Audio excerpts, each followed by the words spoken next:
भागवत गीता का 11वां अध्याय।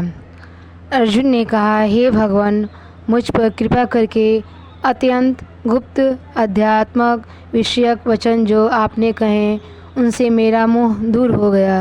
हे कमल नयन, मैंने जीवों की उत्पत्ति और विनाश का कारण एक आपका अक्षय महात्म्य आपके मुखारविंद से विस्तार पूर्वक सुना।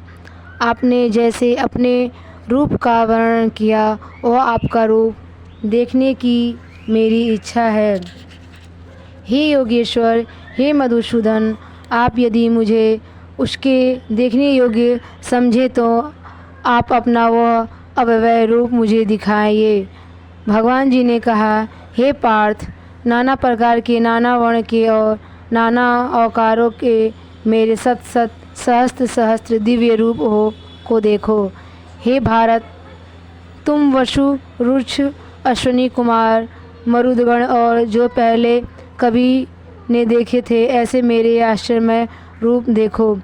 गुणेश्वर व चराचर सहित ये चरित्र देखो तथा और कुछ जो देखना चाहो तुम यहाँ मेरे देख लो, परंतु इन नेत्रों से मुझे नहीं देख सकोगे, इसलिए मैं तुम्हें दिव्य नेत्र देता हूँ, उनसे मेरा विराट रूप देखो। संजय ने धृतराष्ट्र से कहा, हे राजन, इस प्रकार श्री कृष्णचंद्र ने अर्जुन से कहा और उसको दिव्य दर्शन देकर अपना अलौकिक रूप दिखलाया। उस दिव्य रूप के अनेक मुख तथा अनेक नेत्र थे, उसमें अनेक अद्भुत दृश्य थे और उसमें अनेक सुंदर सुंदर आभूषण तथा दिव्य आयुधों से सुसज्जित थे। देह पर दिव्य पुरुष दिव्य वस्त्र थे, दिव्य गंध देह पर लगे थे। उस समस्त आश्चर्ययुक्त अनंत देव के सब ओर मुख दिखाई देते थे। आकाश में हजारों सूर्यों की प्रभा एक साथ हो तो भी उस महात्म्य की प्रभा की समानता न कर सकेंगी। उस समय अर्जुन ने देवाधिदेव के शरीर में अनेक प्रकार से विमल इस समस्त जगत को एकत्रित देखा। अर्जुन आश्चर्य से चकित हो गए और उनसे शरीर रोमांचित हो गया। उसने सर नवाकर हाथ जोड़कर कहा, हे देव, आपकी इस देह में सब देह विभिन्न प्राणियों के समुदाय कमलासन पर बैठे हुए देवताओं के ईश ब्रह्म संपूर्ण ऋषि और दिव्य सर्पों को मैं देखता हूँ। हे विश्वेश्वर, तुम्हारे अनेक भुजा, अनेक उदार, अनेक मुख, अनेक नेत्र हैं, अतः आपका रूप अनंत है। आपके अंत तथा आदि को मैं नहीं देखता, किंतु समस्त विश्व में आपका ही रूप देखता हूँ। आपको किरीट युक्त गदा चक्रधारे चारों ओर से दिव्यमान तेजो राशि सर्वत्र चमकते हुए अग्नि सूर्य की भांति प्रकाशवान दुर्भिक्ष और अपरंपार देख रहा हूँ। मेरे मन से तुम ही ब्रह्मा जानो की वस्तु, विश्व का महान आधार, नित्य सनातन धर्म के रक्षक, पुराण पुरुष हो। मैं आपको आदि मध्य तथा अंत से रहित अनंत शक्ति, अनंत भुजा, चंद्र सूर्य है, नेत्र जिसके ऐसे कांतिमान अग्नि के सदृश मुख वाला, अपने तेज से इस संपूर्ण जगत को तपाते हुए देख रहा हूँ। हे महात्मन, पृथ्वी एवं आकाश के मध्य का वो अंत, वो संपूर्ण दिशाओं आपसे ही व्याप्त हो रही हैं। आपका यह अद्भुत तथा उग्र रूप देख तीनों लोग व्यथित हो रहे हैं। ये देखा कि देवताओं के समूह तुम्हारी शरण आ रहे हैं, उनमें कितनी ही भयभीत हाथ जोड़कर तुम्हारी प्रार्थना करते हैं। महर्षियों और सिद्धों का समूह स्वाशिष्ट कहकर नाना प्रकार से तुम्हारी प्रशंसा कर रहा है। रुद्र, आदित्य, वसु, साध्य, विश्वदेव, अश्वनी, मारुत, पिता, गंधर्व, यक्ष, असुर, सिद्ध संग विश्वमित होकर आपकी ओर टकटकी लगाकर देख रहे हैं। हे महाबाहो, अनेक नेत्र, अनेक बाहु, अनेक जांघ, अनेक पैर, अनेक पेट, कराल दंत युक्त तुम्हारा यह विशाल रूप देखकर सब अत्यंत भयभीत हो रहे हैं। मैं भी घबरा रहा हूँ। आकाश तक पहुँचते हुए आपके प्रकाश के अनेक वर्षों से फैलाए हुए अग्नि उगलने वाले मुख, विशाल नेत्रयुक्त आपको देख रहे हैं। विश्व, मेरा जी घबरा रहा है, मुझसे धैर्य नहीं धरा जाता तथा चित्त स्थिर नहीं होता। हे देवेश, हे जगनिवास, इस भयंकर दाढ़ों वाले कालाग्नि के सदृश आपके मुखों को देखकर मुझे दिशाएं नहीं सूझती हैं। मैं शांति नहीं पाता, मुझ पर दया करो हे प्रभु।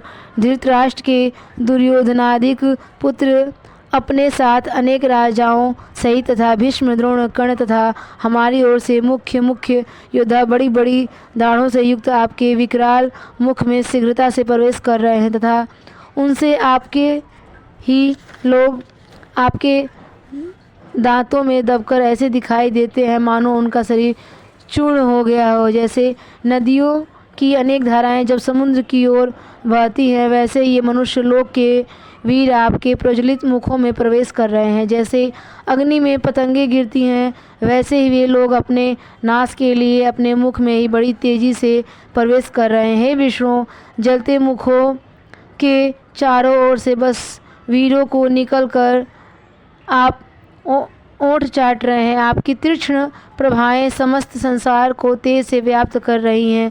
यह भयानक रूपधारी कौन है, यह मुझसे कहो। हे देवेश्वर, आपको नमस्कार है। मुझ पर प्रसन्न हो के जगतकर्ता आदि पुरुष आपको जानने की मैं इच्छा रखता हूँ, क्योंकि आपकी यह प्रवृत्ति मेरी समझ में नहीं आती। श्री भगवान बोले, संसार का नाश करने वाला मैं उग्रकाल हूँ, समस्त जनों का संहार करने के लिए आया हूँ। तुम्हारी युद्ध न करने पर भी वीर जीवित नहीं रह सकेंगे, अतः तुम उठो, शत्रुओं के संहार यश को लेकर इस समृद्धशाली राज्य का भोग करो। हे शवनसाचिन, उनको मैंने पहले ही मार रखा है, तुम केवल निमित्त मात्र हो जाओ। मेरे मारे हुए द्रोण, भीष्म, जयद्रथ, कर्ण और अन्य योद्धाओं को मारो, घबराओ मत, युद्ध करो, तुम युद्ध में शत्रुओं को जीतोगे। संजय ने कहा। इस प्रकार श्री कृष्ण जी के वचन सुनकर मुकुटधारी अर्जुन हाथ जोड़कर कंपित और भयभीत हुए।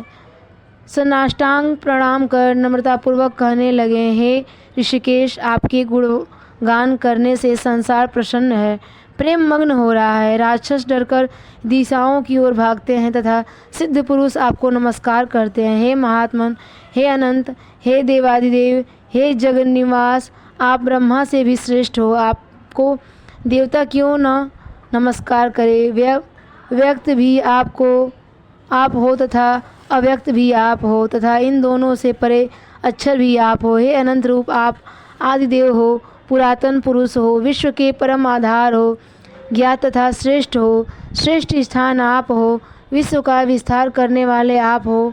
आपकी महिमा को न जानकर मैंने आपको अपना मित्र मानकर हे कृष्ण, हे सखे, ऐसा जो तिरस्कार से कहा सो प्रमोद से तथा स्नेह से अच्युत अप्रेमय रूप आपसे इन बातों की क्षमा मांगता हुआ, जो कि मैंने पहिरस से विहार, सोते बैठते और भोजन समय अकेले तथा मित्रों के मध्य में आपका अपमान किया है।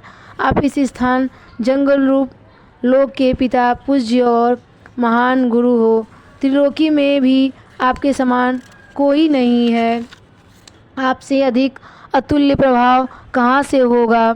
इसलिए स्तुत्य ईश आपको शीश नवा झुकाकर प्रणाम करके यही प्रार्थना करता हूँ कि मुझे पर कृपा करो। हे देव, जैसे पिता पुत्र के, मित्र मित्र के, पति पत्नी के अपराध को क्षमा करता है, वैसे ही तुम मेरे अपराध को क्षमा करो।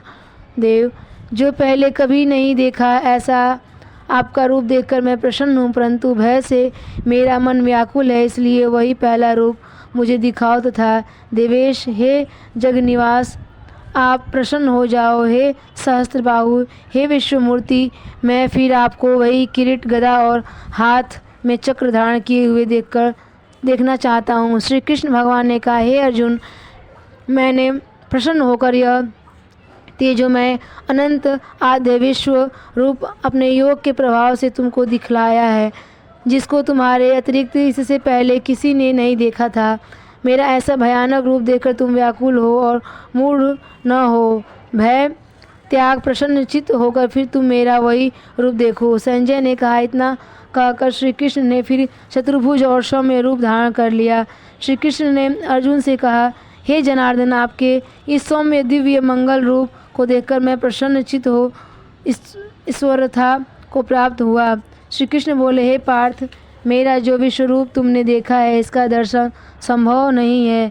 देवता भी उस रूप की आकांक्षा करते हैं। हे अर्जुन, जैसे मेरा रूप तुमने देखा है, वैसे रूप को वेदाध्ययन, तप, दान, यज्ञ आदि कर्म द्वारा देखना भी असंभव है। जो कोई मनुष्य मेरी ही भक्ति के लिए कर्म करते हैं, मुझको ही सर्वोत्तम मानते हैं, मुझ में ही भक्ति रखते हैं तथा सब सांसारिक सुखों से मुड़ जा चुके हैं, संपूर्ण प्राणी मात्र से वैर त्याग चुके हैं, वे ही मुझको प्राप्त कर सकते हैं।